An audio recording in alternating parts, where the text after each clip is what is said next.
நெல்லை பாளையங்கோட்டை அருகே உள்ளது ஆரைக்குளம் பகுதி. இந்த ஊரைச் சேர்ந்தவர் சகரியா. 65 வயதான இவருக்கு மெர்சி என்ற மனைவியும் பினோ என்ற மகனும் இருந்துள்ளனர். சம்பவத்தன்று சகரியாவின் வீட்டிலிருந்து அலறல் சப்தமும் கரும்புகையும் ஒரு சேர வந்திருக்கிறது. இதனால் அதிர்ந்து போன அக்கம் பக்கத்தினர் ஓடிச் சென்று பார்த்திருக்கின்றனர். வீடு உள்பக்கமாக பூட்டப்பட்டிருந்தது. உடனே தீயணைப்பு துறையினருக்கும் போலீசாருக்கும் தகவல் கொடுத்திருக்கின்றனர். சம்பவ இடத்துக்கு வந்த போலீசாரும் தீயணைப்பு வீரர்களும் கதவை உடைத்து தீயை அணைத்து இருக்கின்றனர். வீட்டினுள் சகரியா, மெர்சி, பினோ ஆகிய மூவரும் தீக்காயத்தோடு அலறி துடித்திருக்கின்றனர்.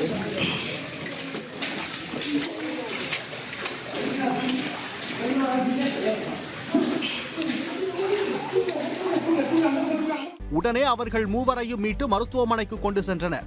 உடல் முழுவதும் எரிந்திருந்ததால் மருத்துவமனைக்கு செல்லும் பாதி வழியிலேயே பினோவும் மெர்சியும் பரிதாபமாக இறந்து போயிருக்கிறார்கள். 90% தீக்காயத்தோடு சகரியாவுக்கு மருத்துவமனையில் தீவிர சிகிச்சை அளிக்கப்பட்டு வந்திருக்கிறது. என்ன நடந்தது விபத்தா அல்லது திட்டமிட்ட சதியா என்ற கோணத்தில் போலீசார் விசாரணையை தொடங்கி இருக்கின்றனர். சகரியா அளித்த வாக்குமூலம் போலீசாரையே அதிர வைத்திருக்கிறது. குடும்பத்தில் பினோவுக்கு திருமணம் செய்ய வேண்டும் என முடிவு செய்திருக்கிறார்கள். இதனால் அதற்கான வேலைகள் தீவிரமாக நடந்துள்ளன. ஆனால் அதில் எதிலும் சகரியாவை கலந்தாலோசிக்கவில்லை. குடும்பத் தலைவனான தன்னை வீட்டில் யாரும் மதிக்கவில்லை என சகரியா மனதுக்குள்ளேயே குமுறியதாக சொல்லப்படுகிறது. ஏற்கனவே அவரின் மனதிற்குள் இருந்த இந்த எண்ணம் பினோவின் திருமண பேச்சுவார்த்தையால் மேலும் காயப்பட்டதாக கூறப்படுகிறது.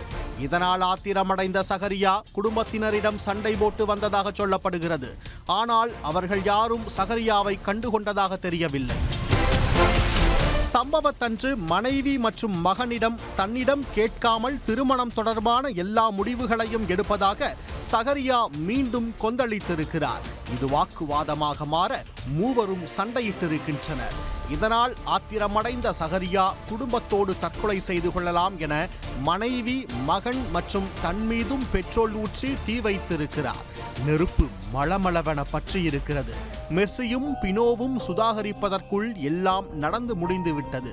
வீட்டை உள்பக்கமாக பூட்டியிருந்ததால் மெர்சியும் பினோவும் வெளியே வர முடியாமல் கத்தி கதறி இருக்கின்றனர்.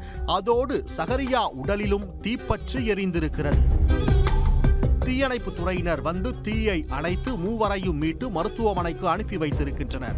ஆனால் மெர்சியும் பினோவும் பரிதாபமாக இறந்து போயுள்ளனர். 90% தீக்காயத்தோடு சகரியா உயிருக்கு போராடி வருகிறார். உண்மையில் திருமணத்திற்கு கலந்தாலோசிக்காமல் முடிவெடுத்ததால் தான் சகரியா இப்படி செய்தாரா அல்லது இதன் பின்னணியில் வேறு ஏதாவது காரணம் இருக்குமா என்ற கோணத்தில் போலீசார் விசாரணை நடத்தி வருகின்றனர்.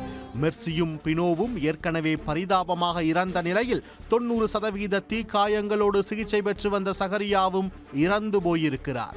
உண்மையில் திருமணத்துக்கு கலந்தாலோசிக்காமல் முடிவெடுத்ததால் தான் சகரியா இப்படி செய்தாரா அல்லது இதன் பின்னணியில் வேறு ஏதாவது காரணம் இருக்குமா என்பது முழுமையான விசாரணைக்கு பிறகே தெரிய வரும். உடனுக்குடன் செய்திகளை தெரிந்து கொள்ள சன் நியூஸ் பெல் ஐகானை கிளிக் பண்ணுங்க.